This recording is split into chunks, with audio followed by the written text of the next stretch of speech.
Manny Gutierrez, aka Manny MUA, is one of a growing number of men who are gaining prominence in the beauty biz, and he's completely changed the game for the better. While being a male in the female-focused world of makeup has had its challenges, Gutierrez is no stranger to overcoming obstacles. From growing up in the LGBTQ community to dominating his industry, here's the untold truth of Manny MUA. Makeup since way back.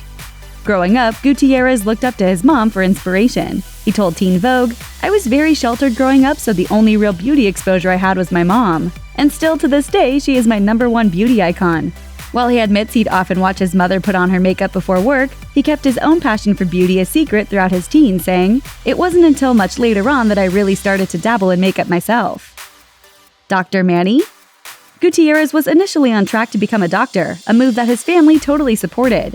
But when he began exploring cosmetics, it led to some tension with his parents. He told Teen Vogue, "I did have pushback in the beginning of my career because my parents weren't really sure what I was going to do with my life going in the route of makeup." Gutierrez says he initially blocked his family on Instagram so they wouldn't know about his growing influence in the beauty industry. But as his media presence grew, he couldn't keep his fame a secret.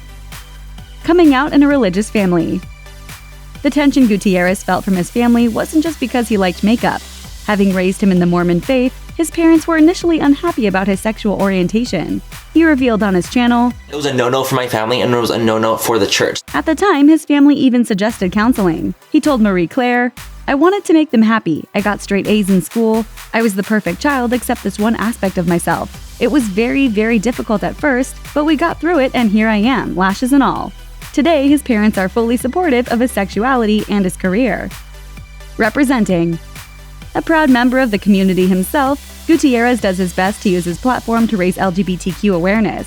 And he launched his first eyeshadow palette from Lunar Beauty in June 2018 for a reason, telling Glamour, "I'm a member of the LGBTQ community and I feel like we need more representation." But the stunner goes beyond just giving good face. He's in it for the long haul, telling the mag, "It's always been really hard for men in beauty to kind of be seen in a way beyond being a fad. That's why I timed the launch to Pride Month. Not only to bring awareness to my brand and who I am, but also to bring awareness to the LGBTQ community as a whole." He wants boys to be boys. Gutierrez hopes that other young men who love makeup will be inspired to follow their hearts despite the challenges. He told Glamour, "When I was starting off in the beauty world, it wasn't easy. Especially 4 years ago, it was much less of a normal thing for men to be wearing makeup." His advice to boys who are into beauty is to keep doing it, and he reminds those who are just beginning to develop their love of makeup. The more confident you become in yourself, which will happen, you'll start to care less and less about what people think.